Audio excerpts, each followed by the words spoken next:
Good morning. Let's see if I can get this right.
Good morning, everybody.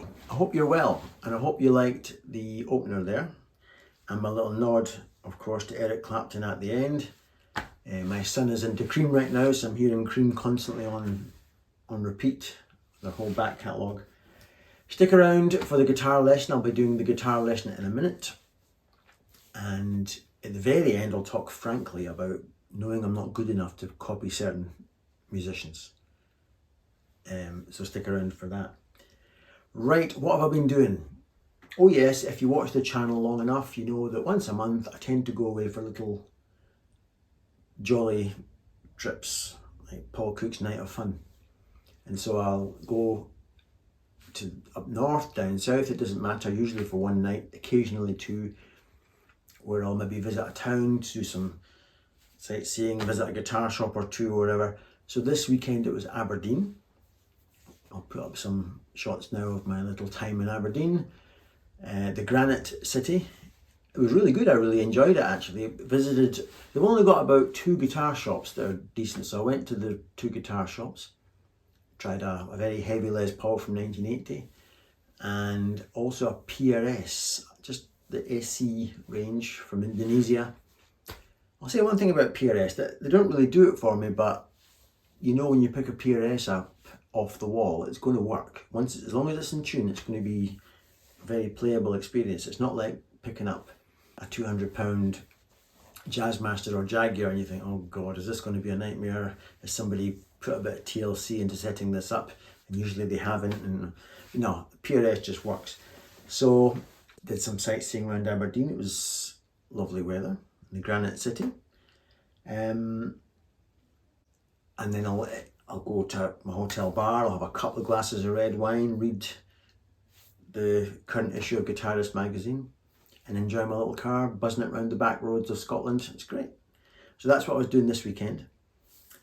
Just before we got onto the guitar lesson, I tried to record this video a few nights ago. And this sometimes happens to me. Watch this.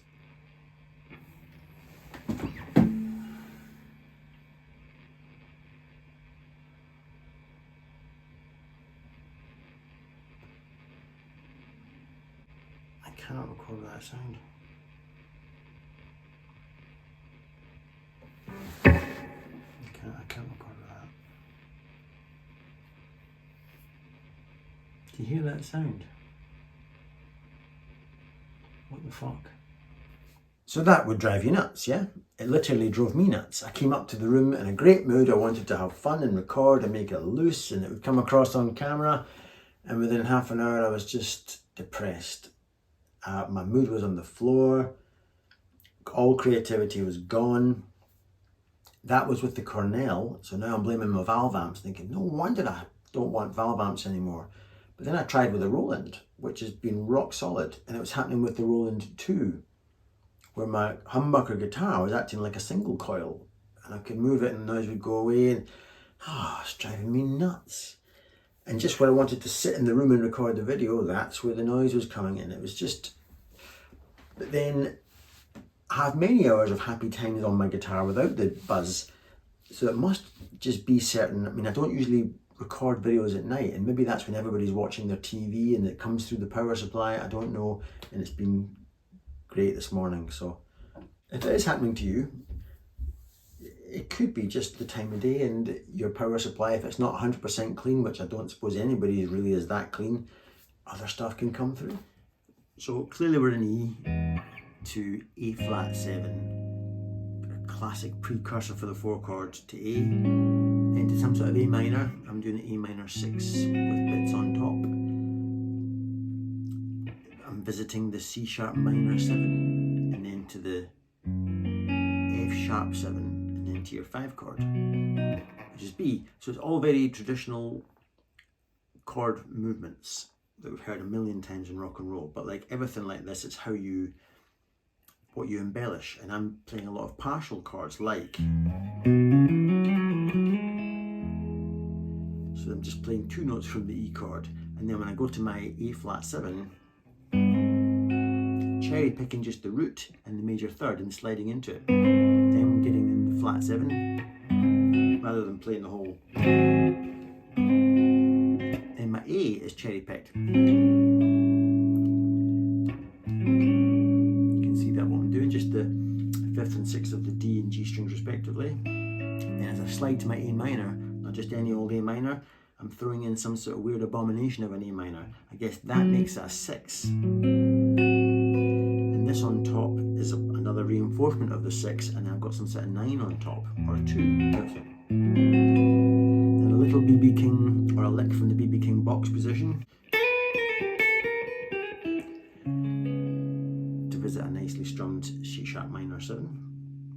Then I'm going to cherry pick notes from my F sharp 7. like I did before, major third and the root, and a little flat 7. And then my B chord, my 5 chord, instead of being the B, I've gone for this weird sort of jazzier reference on a B7. So instead of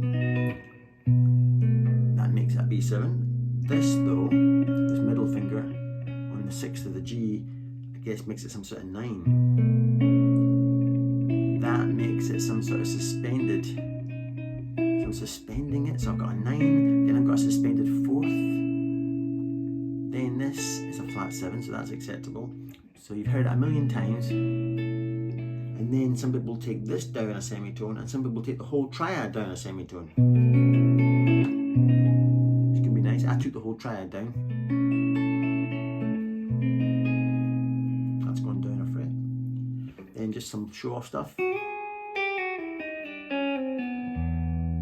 Just pull-offs.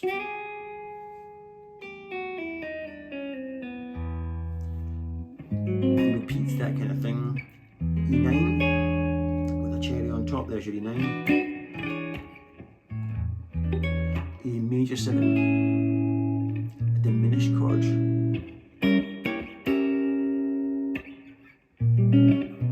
To my 5 chord. More stuff. I like this one. What's this one? When I've arrived at my C sharp minor 7. I take great delight in that because that's referencing an E7 to take me into my 4 chord. So from C minor 7 to E7 to A. But the way I referenced it was came up that the chord notes.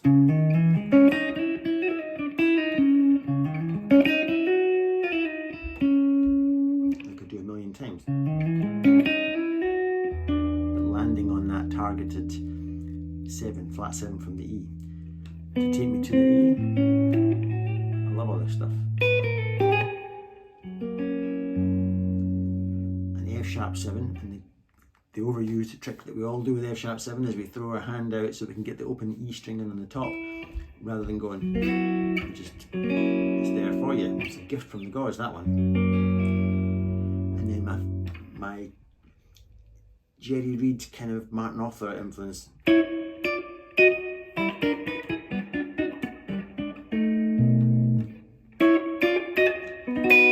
Just playing little harmonised double stops.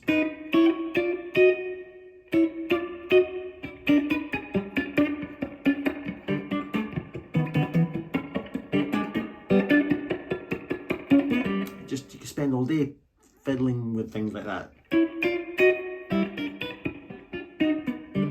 That's all I'm doing, just it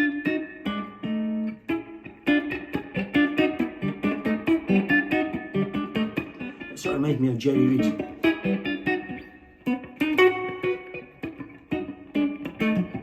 Type of thing. And that's all I'm doing there.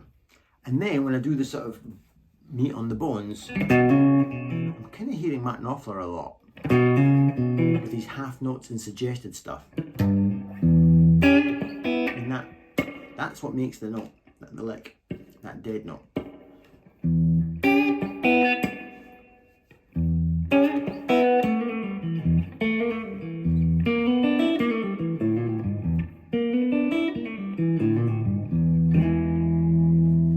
Two notes from E7. That's just my E string and my E string and my G string played. Then hammered on. Walking that up. My first finger is floating. That's very Martin Knopfler.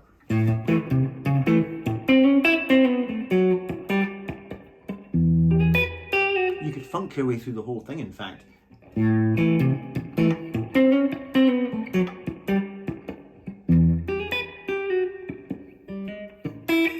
You could really have a laugh with it, which I'm kind of almost doing.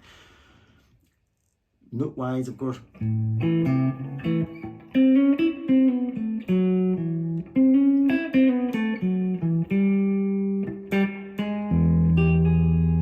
I'm shifting from that chord to that position of my E.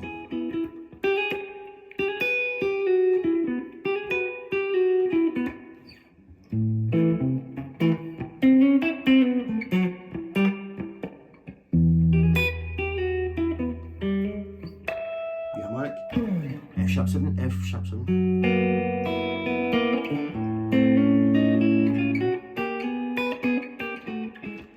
I love that.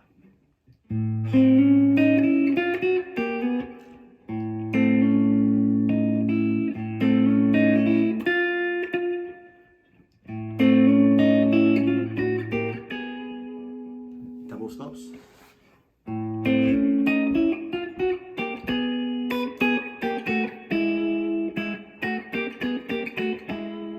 Then to your turnaround, that has a augmented sound to it.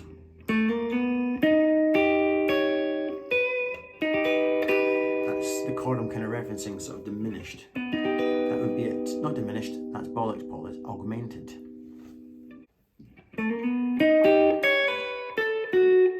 And resolved in some humorous sort of notes.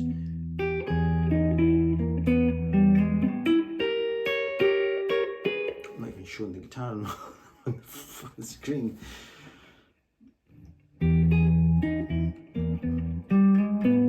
Just the chord.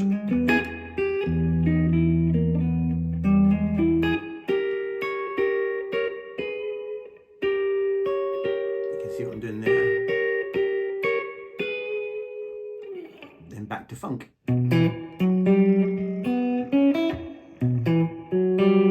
I'm keeping some notes on to try and get some sort of rub. Get that rub.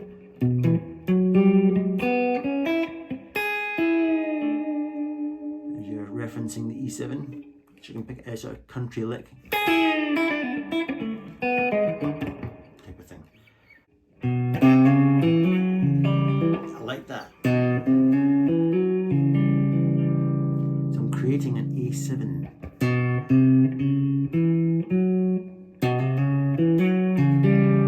And what you're hearing there is the fretted A string, the fretted D string, and an open G. That lovely sound. So now I'm shifting position from that.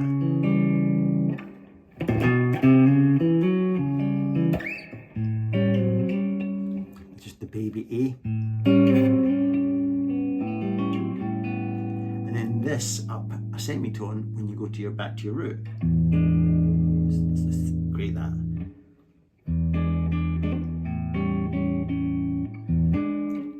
And with these open strings as well, it sounds kind of banjo-y and typical country.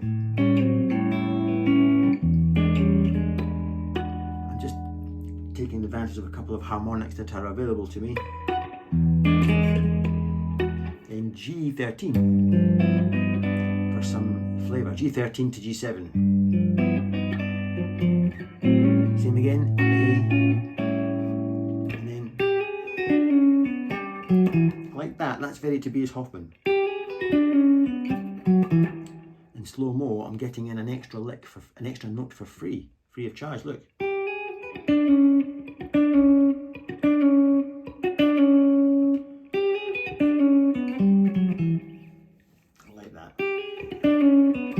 When I do things like that, I think I am improving, because I wouldn't have done that years ago. Thanks to Tobias Hoffman, really.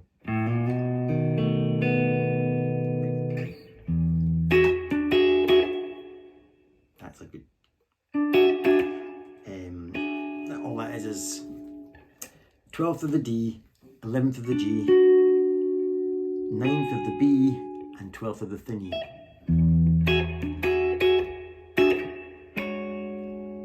That's an E9 chord with a cherry on top. Upper semitone, and then the E9 without the cherry on top.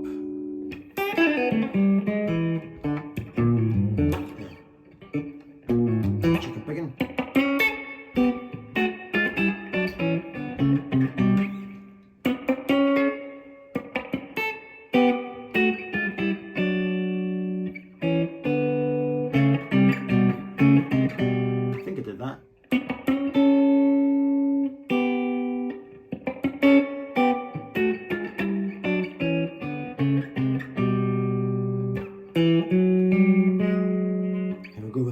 Again.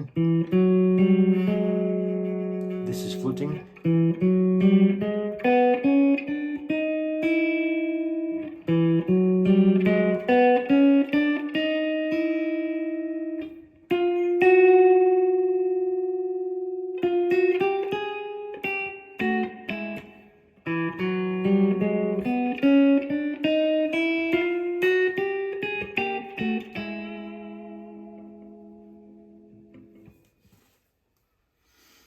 I'm getting better, you know. Unless you hate that, of course. I can imagine some people go, oh, stop it, don't play it again. For God's sake, I won't play it again because it is very jarring on the ear, but I really like that.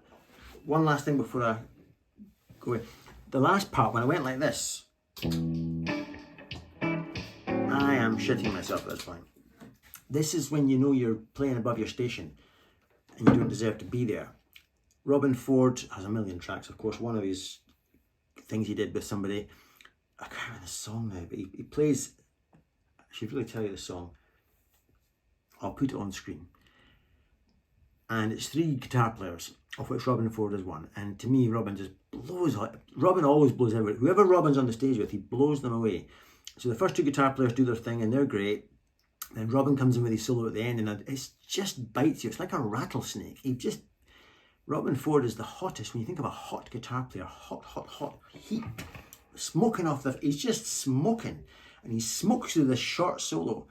And so I've slowed it down a bit, I've analysed the notes, but Robin was born to do that. He was born to play like that, and I'm copying Robin Ford, and you can clearly hear, I don't know if you look carefully enough, you can see I'm actually shitting myself inside.